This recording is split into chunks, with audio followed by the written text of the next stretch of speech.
সভাপতি আন্তরিক প্রীতি ভালোবাসা এবং শুভেচ্ছা জানাচ্ছি। দ্বিতীয় শ্রেণী সোনামণিরা, তোমাদেরকে আমি বিয়োগের একটা পাঠ দিয়েছিলাম, ওই পাঠটা অনেকেই দেখছো। তা আমি এখন প্রশ্নের যে যোগটি দিতেছি তোমরা তো দেখতেছো না। তো যাই হোক, আমি এরপর আবার বিয়োগ আছে কি দেখা যেতেছে ক্লাসে পরে তোমরা আবার নতুন বিয়োগ পাইবা। তখন আশা করি ওটাও দেখবা, আর এভাবে প্রশ্ন যোগগুলি একটু দেখা যাও, কারণ এটা কিনাও যোগ হয় সেটা তো তোমাদের একটু জানা উচিত, তাই না? তো ঠিক আছে, আমি যেহেতু সব পার্ট দিব, আমি কোনো বইয়ের কোনো পার্টই বাদ রাখবো না, সেজন্য আমার সব পার্টে দিয়ে যাইতেছি। তাই আমরা পার্টে চলে যাই, ঠিক আছে? আমরা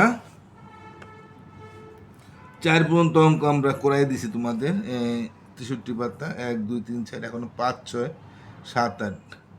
তো 7 8 তো অঙ্ক না আর কি, একটা যোগ অঙ্ক মতো। এটা আমরা 3টা একসাথে করে দিই।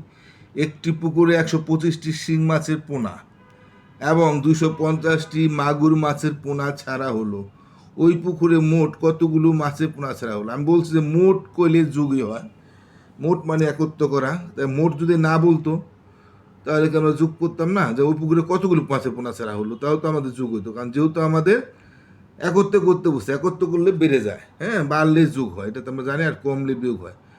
তো একটা পুকুরে 125টি শিং মাছের পোনা ছাড়ছে, আর অপর একটি পুকুরে, আর না সরি, এক পুকুরটার মধ্যে 125 শিং মাছের পোনা ছাড়া হয়েছে, আর 250টি মাগুর মাছের পোনা ছাড়া হইলো।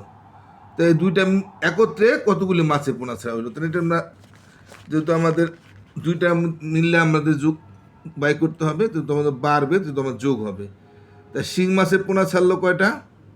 একটি পুকুরে। একটি পুকুরে এটা লেখার কোনো প্রয়োজন নাই, হ্যাঁ। তবে আমি তোমার এটা যদি কেউ লিখতে চাও লিখতে পারো, তাহলে একটা দাগ দিয়ে এখানে লিখবা। শিং মাছের পোনা ছাড়লো কয়টি? শিং মাছের, হ্যাঁ, পোনা ছাড়লো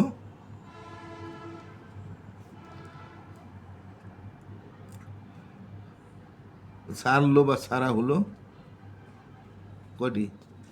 125টি।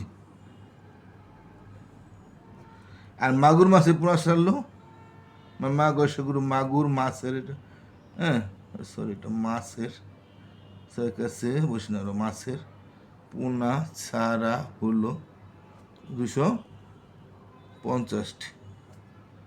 তাহলে মোট কয়টা পোনা মাছ বলছে, যে পুরো মোট মাছের পোনা ছাড়া হলো কতটি? মোটে ছাড়া হলো। তোমাদের একটা স্কেল নিয়ে নিতে পারবা, স্কেল নিয়ে আমরা দাগ দিয়ে দিই, হ্যাঁ।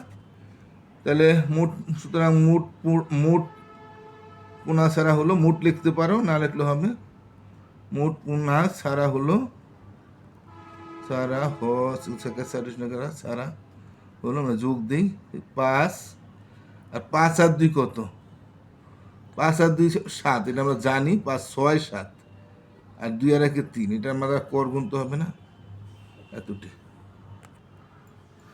তাহলে মোট পোনা ছাড়া হলো কয়টা? 5, 5 আর 2 7, 2 আর 1 3, এটা আমরা সহজ যোগ আমরা পারবো, কারণ শূন্য কোনো দাম নাই, পাশে 5 আর 2 কত? 6 7, আর 2 আর 1 3, এতটি।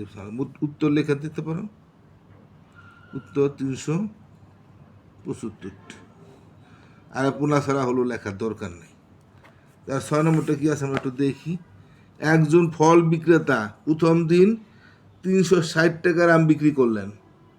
একজন ফল বিক্রেতা প্রথম দিন 360 টাকার ফল বিক্রি করছেন, দ্বিতীয় দিন 475 টাকার আম বিক্রি করলেন, হ্যাঁ। তিনি 2 দিনে মোট কত টাকার আম বিক্রি করলেন? আচ্ছা, একবার দেখি। একজন ফল বিক্রেতা প্রথম দিন 360 টাকার আম বিক্রি করলেন, দ্বিতীয় দিন 475 টাকার আম বিক্রি করলেন। তাই 2 দিনে বাড়ছে না, 2 দিনে তো একত্র করছে, আর মোট করলে তো যোগ হয়। মোট মানে দুইটা মিল একত্র করা, হ্যাঁ। আর মোট না বললেও যদি বলতো 2 দিনে কত টাকার আম বিক্রি করলেন, তাহলে তাও আমাদের যোগই করতাম, কারণ 2 দিন মিললে আমাদের বাড়বে। এখন এটা 360 হইলে কি তুমি তো বুঝো, তাই না? একক দশক শতক মানে 300, শতকের করে যেটা যাবে সেটা 100, 300 আর 6 0 60, এটাও একক শতক। শতক করে 4 আছে, তাহলে 400, আর 7 5 75, বা 7 10 5 75। আচ্ছা, তাহলে আমরা এখন বুঝতে পারলাম। তাহলে আমরা প্রথম দিন কি ফল বিক্রেতা কত বললো?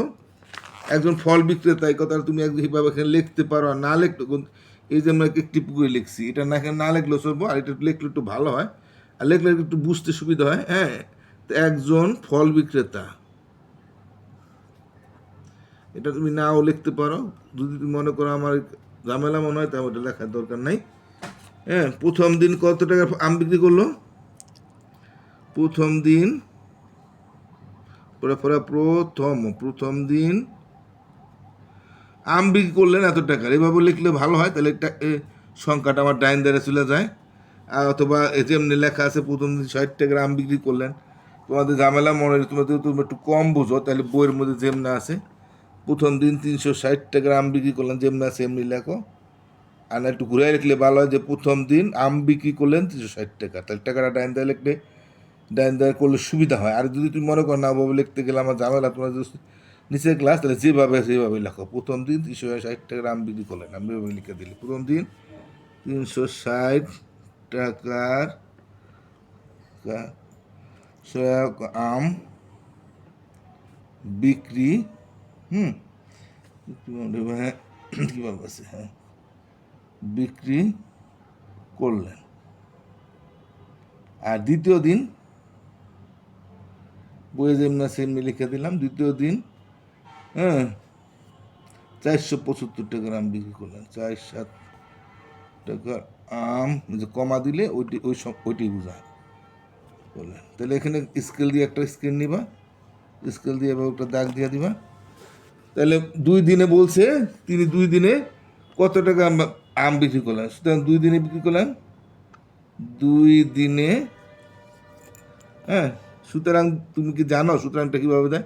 সুতরাংটা না দিলেও চলবে, তারপর আমি তোমাদের শিখাই দিই। সুতরাংটা যে একটা হ্যান্ড পুরো দিলাম, একটা এই সোজা দিলাম, না 2টা সোজা দিলাম, ঠিক মাঝখানের উপরে একটা। হ্যাঁ, এই সুতরাংটা যদি দিতে লিখতে হইবে কোনো কথা না, তোমাদেরকে শিখাই দিলাম। 2 দিনে 5-এর 5 শূন্য কত, 7 আর 6 কত? আমরা 6-এর ঘর কোনটা জানি, 6-এর ঘর 7-এর পর গুণি 7, 8, 9, 10, 11, 12, 13। তো 7 আর 6 হইলো 7-এর পর কিন্তু আমরা 7 আর বলবো না, এটা আমি বলে দিছি।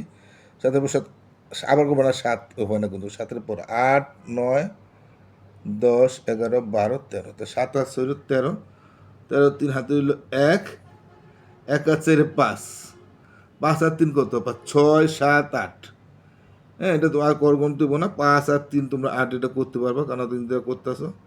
5-এর পরে 6, তারপরে হলো 7, 1 8। এত টাকার কি করলেন? আম বিক্রি করলেন। এটা নাও যদি লেখো, এত টাকার আম বিক্রি করলেন লিখতে পারো, নাও যদি লেখো এত টাকা লিখলেই হবে। আর তুমি লেখো তাহলে লিখতে পারো বিক্রি করলেন। হ্যাঁ, যদি তুমি লিখতে না পারো, তুমি লিখলে ভালো, এত টাকার লেখা দিলে হবে, কিন্তু এটা একটু লিখলে জিনিসটা ফিনিশিং হয় বা সঠিকভাবে আম বিক্রি করলেন। তাহলে আমরা এটা যুগটা তো পারি, 5-এর 5, 7, 6, 13, 3 হাতে 1, 4 একে 5, 5 আর 3 8, তাহলে উত্তর 835 টাকা। এখানে আর এত টাকার আম বিক্রি করার দরকার নাই, শুধু এত টাকা লিখে দিলে হবে।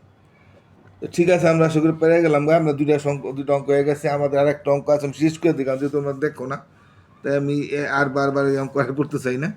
একটি গ্রামের লোক সংখ্যা 400 জন, আর আরেকটি গ্রামের লোক সংখ্যা 20 জন, 2 গ্রামের মোট লোক সংখ্যা কত?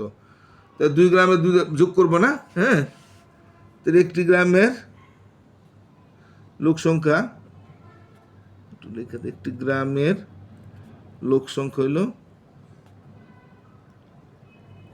400 জন, আরেকটি গ্রামের লোক সংখ্যা একটি, এবার গ্রামের সুদা কমা দিলাম, লোক সংখ্যা সুদা কমা দিলাম 320 জন। তো 2 গ্রামের মিললে বাড়বো না? হ্যাঁ, বাড়বে। তাহলে আমরা জানি এটা স্কেল নিয়ে আনিবা।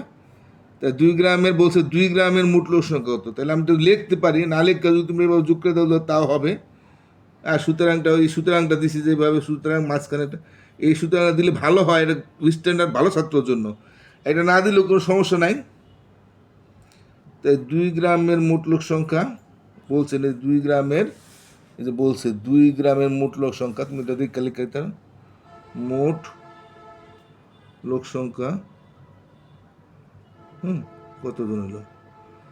0 0ই, আর 2 এই 0 কোনো 2 নাই, 2 এর 2 4 আর 3 7, তুমি এটা পারবা। 4 আর 3 7 সহজ। 4 5 6 7, হ্যাঁ উত্তর 720 জন। যেহেতু আমরা কর শিখাই দিছি, আর তোমরা আগের চেয়ে যুগ অঙ্ক পাক হয়ে গেছো, তাহলে আর বারবার করবো না, দরকার নাই। তাহলে তোমরা আশা করি বুঝতে পারছো। আমি আজকের মধ্যে এখানে শেষ করে দিই, কারণ তোমরা অঙ্ক দেখো না। তাই 3টা আছে, 3টা শেষ করে দিলাম। আরেকটা অঙ্ক আছে এখানে, দেখো এই 975 সাথে 325 যুগটি একটি গল্প তৈরি করো। এই গল্প মনে করো, একটি গ্রামে 975 জন, একটি বাড়িতে 975টি, মানে একজনে মনে করো গরু ছাগল পালে। 975টি তার ছাগল আছে, 325টি গরু আছে, তাহলে মোট কতটি গরু হইলো? তাহলে যোগ করলে তোমার পারা যায়, তাই না? তাই তোমরা এই যোগটাও তো পারবাই, হ্যাঁ এই তো সোজা যোগ। আচ্ছা, যদি মনে করো এই যোগটা করতাম, তাই 975কে আমরা 325 দেওয়া যোগ করলে কত হইতো? 5 এই ডাইন ধারে 5 5 5 5 10 শূন্য, হাতে থাকে 1। এই দশক 7 আর 2 9, আর হাতে 1 10 শূন্য, হাতে হইলো 1। আর 9 আর শতক 9 আর 3 12, আর হাতে রেখে 13, এত হইতো, তাই না? 9 আর 3 12। তোমরা পারবা যোগ কিটা? আমি আর একটু বুঝাইলাম না, সময় ছিল, অনেক সময় গেছে, তাই আমি বুঝাই দিলাম না, আগে কর বানাইলাম না। তোমরা পারবা, যুগটা একটু দেখাই দিলাম। তাই তোমরা সবাই ভালো থাকবো, আর সঙ্গে প্রত্যেক পাঠ দেখবা। আর এরপরে আমাদের এই যে বিয়োগ আসতেছে, এই বিয়োগটি আমরা আবার এরপরের পাঠে আমরা এই বিয়োগটি শিখাবো। হ্যাঁ, বিয়োগ আছে। তো ঠিক আছে, সবাই ভালো থাকো। আজকের মধ্যে এখানে কী করি, যারা সাবস্ক্রাইব করছে চ্যানেলটা দয়া করে সাবস্ক্রাইব, সঙ্গে ধন্যবাদ, কৃতজ্ঞতা। আর যারা করো না, একটু দয়া করে সাবস্ক্রাইব করবা, অভিভাবকদের অনুরোধ, প্লিজ চ্যানেলটা সাবস্ক্রাইব না করলে করবেন। ভালো থাকেন, টাটা।